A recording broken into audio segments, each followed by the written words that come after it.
আর মনে রাখবেন প্রিয় ভাইয়েরা, দুনিয়ার জীবনে আমরা যাদেরকে নিয়ে বসবাস করি আর কি, প্রকৃত অর্থে তারা আমাদের আপন নন। আমাদের প্রকৃত আপন সত্তা হচ্ছেন আল্লাহ রাব্বুল আলামিন। আল্লাহর চেয়ে আপন আপনার কেউ নেই পৃথিবীতে। তো সেই আল্লাহকে আপন করে নেন, আপনি বুদ্ধিমান। আল্লাহকে বাদ দিয়ে অন্য সব কিছুকে আপন করে নেবেন, আপনার মৌতের পরে আপনাকে এরা ভুলে যাবে। আপনার মৃত্যুর পরে এরা আপনাকে খুব বেশি দিন মনে রাখবে বলে মনে হয় না, রাখলেও বছরে বছরে একদিন। কিন্তু আল্লাহ রাব্বুল আলামিন একটা মুহূর্ত আপনাকে ভুলে থাকবেন না। একটা হাদিস মনে পড়ল যে আল্লাহ পাকের কাছে 100টা রহমত আছে, মানে 100 ভাগ রহমত আছে, দয়া আছে, ভালোবাসা আছে। তার মধ্যে 1 ভাগ তিনি সৃষ্টি জগতের মধ্যে দিয়েছেন। ওই যে গাভী তার বাচ্চাকে চেটে পরিষ্কার করে না, কুকুর তার বাচ্চাকে দুধ খাওয়ায় না, ওই 1 ভাগ রহমতের জন্য, 1 ভাগ দয়ার কারণে। বাকি 99 ভাগ রহমত আল্লাহ পাক তার নিজের কাছে রেখেছেন, যেটা দিয়ে তিনি কিয়ামতের মাঠে বান্দার প্রতি রহম করবেন। আমরা আল্লাহর রহমত পাবো ইনশাল্লাহ। প্রয়োজন হচ্ছে তওবা করে ফিরে আসা। পাপ হবেই ভাই, জীবনে চলতে গেলে পাপ হবেই, উঠতে বসতে চলতে ফিরতে পাপ হতেই থাকবে, কিন্তু তওবাও হতে থাকবে ইনশাল্লাহ। যত পাপ তত তওবা, যত পাপ তত তওবা। আপনি ঠান্ডা মাথায় এভাবে একটা কাগজ নিয়ে বসেন বাসায়, কাগজ নিয়ে বসে আপনি হিসেব করেন যে মনে করেন, অঙ্ক করেন, মনে করেন আপনার হায়াত 60 বছর, কথার কথা চলে গেছে 30 বছর, বাকি আছে কত বছর? 30 বছর। শেষের 5 বছর মাইনাস করেন। এই 5 বছর আপনি চাইলেও মনের মতো আমল করতে পারবেন না, ঠিক আছে? শরীরে শক্তি থাকবে না, আপনার রোগ ব্যাধি থাকবে, ডায়াবেটিস, ক্যান্সার, হার্ট স্ট্রোক ইত্যাদি। নাউজুবিল্লাহ, আল্লাহ পাক হেফাজত করুন। থাকতে পারে, সম্ভাবনা কি বেশি না? 25 আছে আপনার কাছে, 25কে আপনি মাস দিয়ে গুণ করেন, দিন দিয়ে গুণ করেন, দিনের হিসাব পাবেন, পাবেন না? এখানে দাঁড়িয়ে হিসাব করেন আগের জীবনে কোন বছর থেকে আপনার নামাজ ফরজ হয়েছিল, কত বছরের নামাজ আপনি পড়েন নাই, কত বছরের রোজা আপনি রাখেননি, কত জাকাত ফরজ ছিল দেন নাই, ঠিক আছে? পাপের যেগুলো পাপ মনে পড়ছে লিখেন। আমি অমুকের সাথে জেনা করেছি, আমি অমুক দিন অমুক অমুক জায়গায় মদ খেয়েছি, আমি অমুককে হত্যা করেছি, আমি অমুককে পিটিয়েছি, আমি কিশোর গ্যাংয়ে ছিলাম, আমি ক্যাসিনোতে গিয়েছি, আমি এটা করেছি, এটা করেছি, লিস্ট করেন।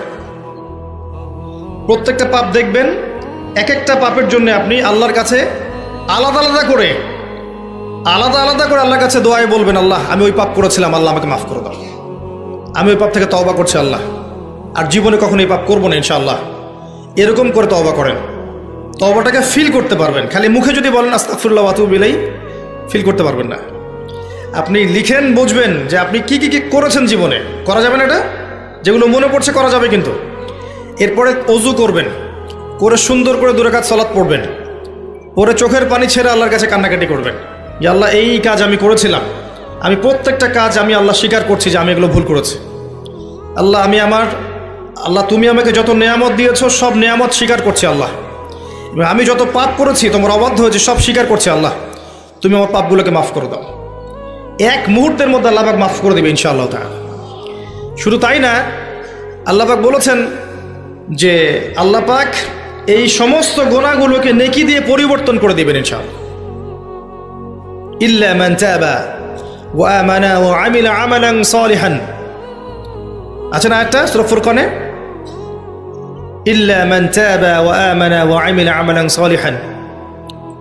তারা নয় যারা তওবা করেছে এবং ঈমান এনেছে এবং বেশি বেশি সৎ আমল করেছে। উলাইকা ইউবাদদিলুল্লাহু সাইয়্যাতিহিম হাসানাত, এরাই তারা যাদের সমস্ত গুনাহকে আল্লাহ পাক নেকি দিয়ে পরিবর্তন করবেন। শয়তান ধোঁকা দিবে আপনাকে, শয়তান বোঝাবে এত তাড়াতাড়ি কেন, এখনো সময় পড়ে আছে, পরে তওবা করো, এত দ্রুত দিনের পথে আসতে হবে কেন, অনেক সময় পড়ে আছে, আগে পড়াশোনা শেষ করো, এসএসসি শেষ হোক, ইন্টার শেষ হোক, অনার্স শেষ হোক, মাস্টার্স শেষ হোক, একটা চাকরি আগে পাও, বিয়ে শাদী হোক, পরিবার হোক, শেষ বয়সে গিয়ে একটা হজ করে আলহাজ টাইটেল নিয়ে নেবো, ব্যাস হয়ে গেল। শয়তান আপনাকে বুঝাবে অনেক কিছু। মনে রাখবেন, ইন্নাশ শাইতানা কানা লিল ইনসানি আদুওয়াম মুবিনা, নিশ্চয়ই শয়তান মানুষের প্রকাশ্য স্পষ্ট শত্রু, এর ধোকায় পা দিবেন। আর ইবলিস অনেক স্মার্ট, কারণ তার অনেক বয়স হয়ে গেছে, সে অনেক প্রবীণ এবং প্রজ্ঞা অর্জন করেছে আর কি। সে কিন্তু অনেক স্মার্ট, সে জানে কিভাবে মানুষকে পদস্খলিত করতে হয়। সে মানুষকে নেক সুরতেও ধোকা দিতে পারে। নেক সুরতে মনে হচ্ছে ভালো কাজ করছি আমি, দেখবেন এই ভালো কাজের মধ্যেও দেখবেন ধোকা দিয়ে ফেলেছে, এত স্মার্ট।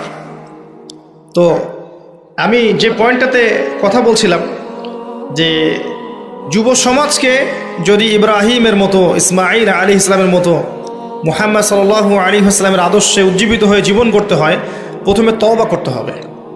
খালেস তওবা করে সমস্ত পাপ ছেড়ে দিয়ে বাকিটা জীবন, এই যে 25 বছরের টার্গেট করেন, এই 25 বছর আমি কি করতে চাই, আমার লাইফের গন্তব্য জান্নাত, জান্নাতে যেতে হলে আমার কি দরকার, আল্লাহর সন্তুষ্টি।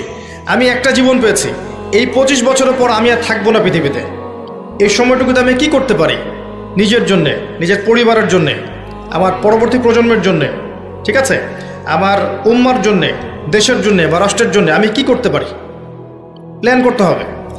আমি কি কি পড়বো, এখন কোন কোন বই পড়বো, কোন কোন সাবজেক্ট পড়বো।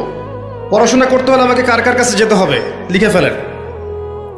পড়াশোনার পরে আমি কিভাবে আমল করব, দিন রাত কেমন করে গোছাবো, 24 ঘন্টা রুটিন করে ফেলেন। তারপরে আপনার রিজিকের দরকার, আমি কি রিজিক চাচ্ছি, হালাল না হারাম, আমি হালাল চাচ্ছি। হালাল যদি চাই, আমি হালাল জব খুঁজবো, হালাল ব্যবসা করব, হালাল কৃষিভিত্তিক কাজ করব, হালাল কিছু করব, হারামে যাব না। প্রত্যেকটা কাজ ক্যালকুলেশন করে করেন। বিয়ে করব, এরপরে আমি কাকে বিয়ে করব, এই জিন্স এবং টি শার্ট পরা মেয়েকে নাকি একটা পর্দাশীল মুত্তাকি মেয়েকে? যে মুত্তাকি মেয়েকে ঠিক চিহ্ন দিলেন, এবার আসেন মুত্তাকি মেয়ে খুঁজতে হবে। মুত্তাকি মেয়ে ফেসবুকে পাওয়া যাবে না, ওই মেসেঞ্জারে পাওয়া যাবে না, হোয়াটসঅ্যাপে, ইমো, ভাইবারে পাওয়া যাবে না, ওইখানে যোগাযোগ করতে হবে। উপরে যোগাযোগ করে বলতে হবে, রব্বানা, বলেন, হাবলানা মিন আজওয়াজিনা ওয়া যুররিয়াতিনা কুররাতা আয়ুন ওয়াজআলনা লিল মুত্তাকিনা ইমামা। সূরা ফুরকান শেষের দিকে আছে। এই দোয়া করতে থাকেন আল্লাহর কাছে, আল্লাহ পাক মিলাই দেবেন ইনশাআল্লাহু আযজা ওয়া জাল। ভুলেও এই জিন্স এবং গেঞ্জি সংস্কৃতির মেয়েকে ঘরে তুলেন না, এই আপনার পরিবারটা জাহান্নামের টুকরা হয়ে যাবে। এই কাজ ভুলেও করতে যায় না। আর এটাও মনে রাখেন যে সব বোরখা মানেই মুত্তাকি পরহেজগার মেয়ে নয়, সব বোরখার পিছনেই দিনদার মেয়ে থাকে না, এটাও মাথা রাখবেন। ওইখানে কানেকশন করেন, ইনশাআল্লাহ আল্লাহ পাক ব্যবস্থা করে দিবেন ইনশাআল্লাহ। রিজিক কে দেয় ভাই? আসমান জমিন সৃষ্টির 50,000 বছর আগে, কত হাজার? 50,000 বছর আগে আল্লাহ পাক তাকদির লিখে ফেলেছেন। লেখা হয়ে গেছে আপনার কার সাথে বিয়ে হবে, আপনার কয়টা বাচ্চা হবে, আপনি কত বছর থাকবেন পৃথিবীতে, কিভাবে মারা যাবেন, কোন দিন মারা যাবেন, এবং মৌতের পর আপনার কি হবে। এই পৃথিবীতে আপনি কত কোটি চালের দানা খাবেন, কত কোটি ডালের দানা খাবেন, কতগুলো মাছ খাবেন, কতগুলো মাংস খাবেন, সব লেখা আছে, সব লেখা আছে। আল্লাহ পাকের এই পুরো সিস্টেমের মধ্যে আমরা, এর বাইরে যাওয়ার কোনো ক্ষমতা নেই। মানুষ তো আল্লাহকে চিনে না, মানুষ আল্লাহকে চিনে না বলেই আল্লাহর অবাধ্য হয়। উমর রাদিয়াল্লাহু আনহু আমিরুল মুমিনিন, ইসলামের দ্বিতীয় খলিফা, রাতের বেলা তাহাজ্জুদ পড়তেন, আবার রাতের একটা অংশ অল্প একটু বিশ্রাম নিতেন, নিয়েই আবার বের হয়ে পড়তেন জনগণের খোঁজখবর নেওয়ার জন্যে। দেখছেন যে এক মা চুলার উপরে হাঁড়ি বসিয়ে রেখেছে, হাঁড়িতে কিছু নাই, বাচ্চাটা কাঁদছে। গল্পটা জানেন না? এটা প্রসিদ্ধ গল্প, কিন্তু প্রসিদ্ধ কাহিনী, বিভিন্ন কিতাবে এসেছে। তো তিনি গিয়ে জিজ্ঞাসা করলেন, কি সমস্যা, বাচ্চা কাঁদছে কেন, খাবার কোথায়? তো এই মহিলা বলছে, ওয়াল্লাহি হাযা বাইনি ওয়া বাইনা ওমর, আল্লাহর কসম করে বলছি এই অবস্থাটা আমার ওমরের আর আল্লাহর মাঝখানের ব্যাপার। মানে এ অভিযোগ করছে আল্লাহর কাছে ওমর সম্পর্কে রাদিয়াল্লাহু আনহু। সে তো চিনতে পারেনি যে এই ব্যক্তি ওমর রাদিয়াল্লাহু আনহু। কথা বুঝতে পারছেন? আচ্ছা, এবার ওমর রাদিয়াল্লাহু আনহু একটু ভয় পেয়ে গেলেন, মানে বিচলিত হয়ে পড়লেন যে আমার ব্যাপারে আল্লাহর কাছে দাবি রাখলে তো সমস্যা না। তিনি এমন মানুষ ছিলেন যিনি বলেছিলেন যে ইরাকের ফোরাত নদীর কিনারায় যদি কোনো ছাগলের বাচ্চা না খেয়ে মারা যায়, আমি ভয় পাই যে আল্লাহ পাক সেজন্য আমাকে জবাবদিহি করাতে পারেন। এমন ছিলেন তিনি আমিরুল মুমিনিন। খেজুর পাতার মসজিদে বসে অর্ধবিশ্ব শাসন করেছেন, অর্ধবিশ্ব, এবং মাটিতে ঘুমাচ্ছেন। তার ব্যাপারে একটা প্রসিদ্ধ কথা আছে, হাকামতা আদালতা আমিনতা ফানিমতা। হে ওমর, তুমি বিচার কার্য পরিচালনা করেছো, ন্যায় বিচার করেছো, নিরাপত্তা দিয়েছো, এরপর ঘুমিয়েছো। তারপর তিনি কি করলেন? বললেন, ইয়া আমাত আল্লাহ, হে আল্লাহর বান্দি, একটু অপেক্ষা করো, আমি আসছি। তিনি চলে গেলেন মদিনায়, গিয়ে ওই যে রিলিফ দেয় না, রিলিফ ত্রাণ রাষ্ট্রীয় কোষাগার থেকে, সেখান থেকে একটা বড় বস্তা খাদ্য, জব বা গম এই টাইপের নিজের কাঁধে ওঠালেন। নিজের কাঁধে, অ্যাসিস্ট্যান্টের কাঁধে নয়, নিজের কাঁধে, গাড়িতে করেও নয়, পায়ে হেঁটে কাঁধের মধ্যে এই বস্তাটা নিয়ে তিনি হেঁটে হেঁটে যাচ্ছেন ওই মহিলার বাসা পর্যন্ত। তার পাশে একজন সাহাবী ছিলেন, তার নাম ছিল আসলাম রাদিয়াল্লাহু আনহু। ইনি বলছেন যে, ইয়া আমিরুল মুমিনিন আনা আহমিলু, হে আমিরুল মুমিনিন, আমাকে দেন, আমি বহন করছি। তখন উমর রাদিয়াল্লাহু আনহু বলছেন, হাল আনতা তাহমিলু উযরি ইয়াউমাল কিয়ামাহ, তুমি কি কিয়ামতের দিন আমার পাপ বহন করবে? তুমি কি কিয়ামতের দিন আমার পাপ বহন করবে, আমার বোঝা বহন করবে? আজকে এটা চাচ্ছ তুমি আমার কাছে? নিজে কাঁধে করে নিয়ে গিয়ে ওই মহিলাকে দিলেন, নিজের হাতে রান্না করে বাচ্চাগুলোকে খাওয়ালেন। এরপরে গিয়ে আল্লাহর কাছে কেঁদে কেটে দোয়া করলেন, আল্লাহ, তুমি আমাকে যে দায়িত্ব দিয়েছ, আমি হয়তো এই দায়িত্ব পালন করতে পারছি না, তুমি আমাকে ক্ষমা করে দাও।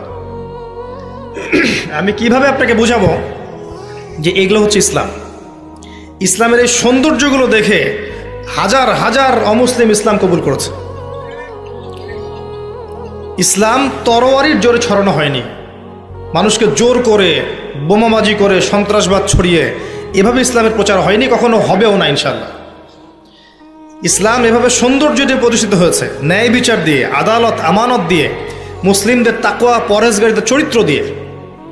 এখন এই যুব সমাজের চারিত্রিক এই অধঃপতনের দিকে তাকান, এরা কি আসলে সেই উম্মার সদস্য?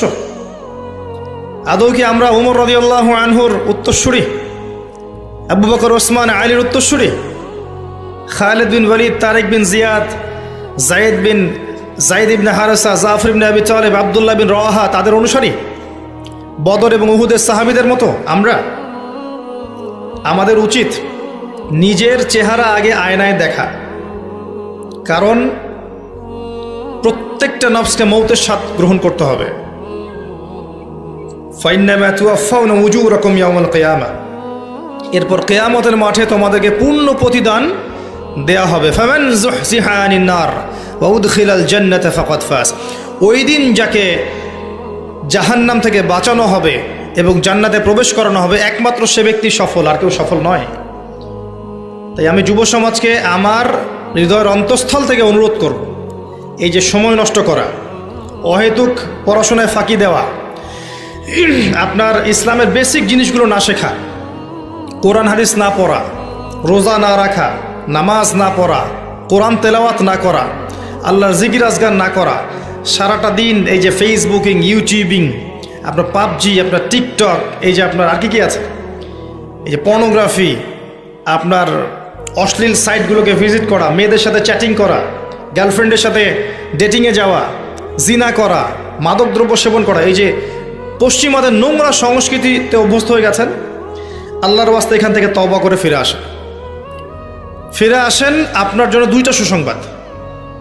একটা হচ্ছে, নবী সাল্লাল্লাহু আলাইহি ওয়াসাল্লাম বলেছেন, কিয়ামতের মাঠে আল্লাহ পাক 7 শ্রেণীর মানুষকে আল্লাহর আরশের ছায়ায় ছায়া দিবেন, যেদিন ওই ছায়া ছাড়া অন্য কোনো ছায়া থাকবে না। তার মধ্যে এক শ্রেণী হচ্ছে যে যুবক সমাজ বা যুবক শ্রেণী, যুবতীও পর্বের মধ্যে, যারা তাদের যৌবনকালটাকে আল্লাহর রাস্তায় বিলিয়ে দিয়েছে। মনে রাখবেন, বার্ধক্যে গেলে মৌতের ফিকির সবার হয়, বার্ধক্যে গেলে সবারই মৌতের ফিকির হয়, কিন্তু ওই বার্ধক্যে গেলে এখনকার গোল্ডেন টাইমটা কখনো ফিরে আসবে না, কোশ্চিনকালেও আপনি এই সময়টা ফিরে পাবেন না। আরেকটা হচ্ছে যে আল্লাহ পাক সেই যুবককে দেখে বিস্মিত বোধ করেন, যেই যুবক তার প্রবৃত্তির চাহিদাকে দমন করেছে এবং যৌবনকালটাকে আল্লাহর পথে দিয়ে দিয়েছে। যুবক বয়সের ইবাদতের এত মূল্য আল্লাহর কাছে, এত মূল্য যে এই সময়টাতে মানুষ যা ইচ্ছা তাই করতে পারত। কিন্তু যুবক শ্রেণী আল্লাহকে ভয় করে, তার রাসূলকে ভালোবেসে, রাসূলের সুন্নাহগুলোর উপর আমল করলে, নামাজ পড়লে, রোজা রাখলে, তাহাজ্জুদ পড়লে, জিকির করলে, সৎ কাজের আদেশ করলে, অসৎ কাজে নিষেধ করলে, জ্ঞান অর্জন করলে, তিলাওয়াত করলে, এক কথায় ন্যায়ের পথে থাকলে আল্লাহ পাক অফুরন্ত নেকি পুরস্কার দিবেন ইনশাআল্লাহ তাআলা।